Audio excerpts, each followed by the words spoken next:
Politician जो भी आते हैं उनको सेल चाहिए, खाना चाहिए अच्छा, और उनको चाहिए कि उनके घर वाले जब भी मिलने वाले हैं उनसे मिला दिया जाए। हाँ, तो मेरे को एडमिट करने में ना कोई वो नहीं है, कोई दुविधा नहीं है। अब मैं रिटायर हो गया हूँ, मुझे कोई दुविधा नहीं है। जनरली जब भी कोई पॉलिटिशियन आया है, हम लोगों ने उनकी डिमांड मानी है और एक तरह का रूल्स का वायलेशन करके उनको सुविधाएं दी है। अब जैसे लगभग सभी को। लगभग सभी को।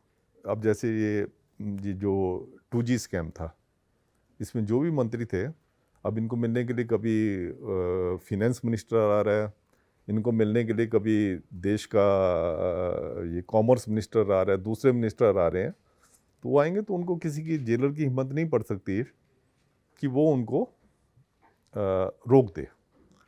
हालांकि मैंने एक बार ऐसे किया था, मैंने ऐसा किया था कि हमारे पास जैसे मदन भैया का मैंने नाम लिया है जी। मदन भैया हमारे पास जेल में था, तो उसको मिलने के लिए मुलायम सिंह जी आए। तो मुलायम सिंह जी आए तो मैंने उनको ना, उनके साथ सिक्योरिटी थी, काफ़ी सिक्योरिटी थी, तो मैंने मुलायम सिंह जी को समझाया कि हमारे रूल पोजीशन ये है कि हम फेस टू फेस मुलाकात नहीं करवा सकते।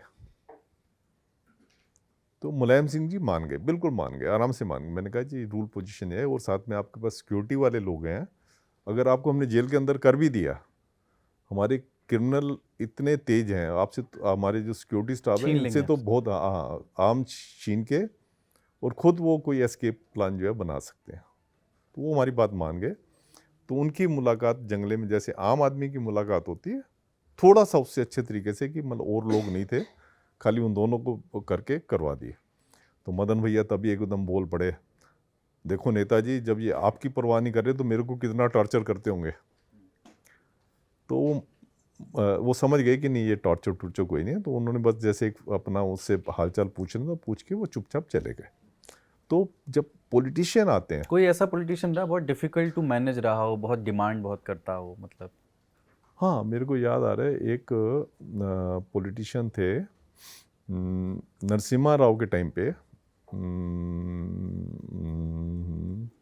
नाथ नाम था, मुझे अब ध्यान नहीं आ रहा। तो वो उनको बल्कि जेल में किसी प्रिजनर ने उनके ऊपर अटैक भी कर दिया था।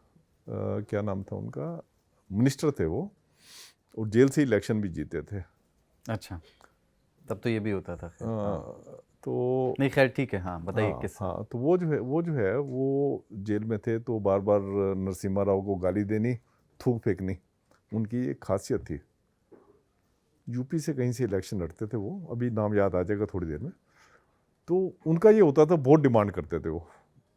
कभी कहते थे, चलो उसको मैं एक और पॉलिटिशियन का बताता हूँ आपको, सिमरनजीत सिंह मान, मैं नाम भी ले रहा हूँ जी।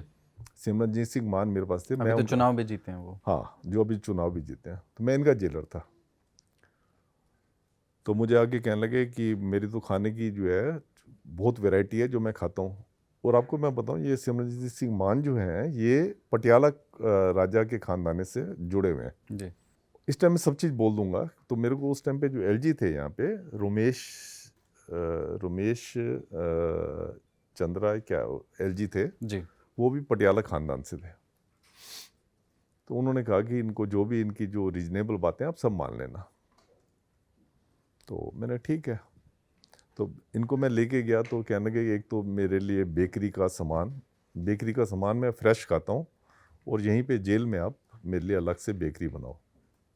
नॉन वेज खाता हूँ मैं, और ये और चीज़ें उन्होंने कई सारी बताई खाता हूँ, और मैं रात को सेल के अंदर नहीं सोऊंगा, मुझे आप सेल के बाहर सोऊं, मैं और कैदियों की तरह नहीं सोऊंगा। इन सबका यही होता है, जो भी पॉलिटिशियन आते हैं ये कहते हैं हमें आम आदमी की तरह मत करना ट्रीट, हमें खास आदमी की तरह ट्रीट करना। तो कहते कि नहीं, मैं अंदर जेल में नहीं सोऊंगा। तो मैं फिर देखें, आप इनके साथ ना एकदम इतने टाइट नहीं हो सकते, पर धीरे धीरे करके आपको स्क्रू कसना पड़ता है। मैंने उनको बताया ऐसा तो हो नहीं सकता। मैंने कहा आप चाहते हो कि आप सेल के अंदर नहीं रहना चाहते, आप सेल से बाहर जो है वो सोना चाहते हो, तो मुझे भी आपके साथ बैठना पड़ेगा। कहते ठीक है बैठ जाओ, हम बातें करेंगे। तो मैं उनके साथ बैठ गया। फिर उन्होंने जब देखा रात के 1-2 बज गए हैं, क्योंकि हमारी जेल बंद नहीं हो सकती जब तक कि सारे प्रिजनर बंद नहीं हो जाते। तो उन्होंने जब कहा कि ठीक है आप बैठो, मैं 1-2 बजे तक तो बैठा, तो 1-2 बजे तक बैठा, फिर उनको दया आ गई मेरे ऊपर, तो मुझे कहने कि नहीं नहीं अब आप सो, मैं भी सो जाता हूँ। फिर मेरे को अंदर चारपाई लगा दो, तो इनको अंदर चारपाई लगा दी, तो ये सो गए। तो इनको जितना मैंने वो हो सकता था मैंने इनको वो किया। अच्छा मज़ेदार बात देखो, उसके बाद जिस दिन ये छूटे तो मैं सोच रहा था शायद मेरी तारीफ करेंगे कि जेलर साहब ने मेरे को जो है बड़ा उससे ठीक तरीके से रखा। तो जैसी बार छूटे तो उस दिन प्रेस वाले इतने खड़े हुए थे इनको लेने के लिए। इनका पहला जो वर्ड ये था कि मैं तो हेल से बाहर आया हूँ, मुझे खाना नहीं दिया जाता था, मुझे 24 घंटे बंद रखा जाता था, मुझे इतना परेशान किया जाता था, इनका बस चलता तो मेरी रोज़ पिटाई करते। जो गंदे से गंदे एलिगेशन लगा सकते थे इन्होंने लगाए मेरे ऊपर। फिर मेरे पास इनका फ़ोन नंबर भी था, क्योंकि इन्होंने मुझे कहा था यार कभी पंजाब में आओ तो पंजाब में ये आपके बड़े अच्छे अच्छे प्लेस हैं देखने के, तो मैं आपको दिखाऊंगा। मैंने को फ़ोन किया, मैंने कहा मान साहब ये आप क्या कह रहे थे? मैंने कहा आपको मैंने अपनी मतलब जितनी आपकी एंटाइटलमेंट थी उससे ज़्यादा ही मैंने आपको दिया, तो वो आपने फिर ऐसा क्यों कहा? कहते हैं यार अगर मैं ये कह देता कि मेरे को सब चीज़ें मिली जेल में तो मुझे वोट कौन देता?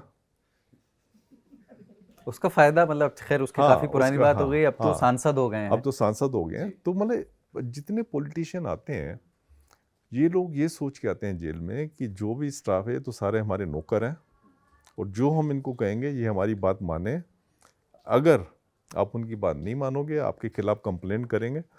अच्छा दिल्ली में अच्छी बात यह है कि अगर हमारे खिलाफ कोई पॉलिटिशियन कंप्लेंट भी करता है ना उसके ऊपर कोई असर नहीं होता। दिल्ली में एक ब्यूटी है ये वाली। अच्छा एक ऐसा वो क्यों? हाँ, वो ब्यूटी इसलिए है कि एक तो हमने दिल्ली का जो कानून है वो ऐसा बनाया है कि जिसमें कोई मतलब स्पेशल नेता को कोई स्पेशल प्रिविलेज देने का ना स्कोप ही नहीं है। अगर आप मद्रास में जाओगे, बंगलोर में जाओगे, यहाँ पे नेता के लिए इन्होंने स्पेशल क्लास, जैसे मैंने आपको बताया ना हमारे यहाँ बी और सी क्लास होती थी, इनके यहाँ नेताओं के लिए स्पेशल क्लास होती है और उसको और सुविधाएं उसको तो पता नहीं कितनी सुविधाएं ये देते हैं। हमारे यहाँ अगर कोई प्रिजनर कहता है कि मेरे को इन्फ्लुएंशियल प्रिजनर ये कहता है कि सुनील गुप्ता जी ने मुझे ये सुविधाएं नहीं दी, तो हमें कोई फ़र्क नहीं पड़ता, क्योंकि अगर सरकार वहाँ सेंटर में जो है अपोजिशन की सरकार है वो तो कहेंगे बहुत अच्छा किया आपने, और अगर उन्हीं की सरकार है तो वो भी कहेंगे चलो यार ठीक है इसने कानून का अपना वो किया है, बंदा जिंदा जांदा बाहर खड़ा हुआ है आराम से हेल्दी खड़ा हुआ है, तो हमारे पे एक्शन नहीं होता और एक्शन ले भी क्या सकते हैं। और जगह होता है जो सबसे गंदा एक्शन होता है, जैसे यूपी है, बिहार है, वहाँ पे आपको ऐसी डिस्ट्रिक्ट से में आपकी ट्रांसफ़र कर देंगे सबसे बड़ी और हमारे यहाँ दिल्ली में तिहाड़ जेल में 9 जेलें थी उस टाइम पे।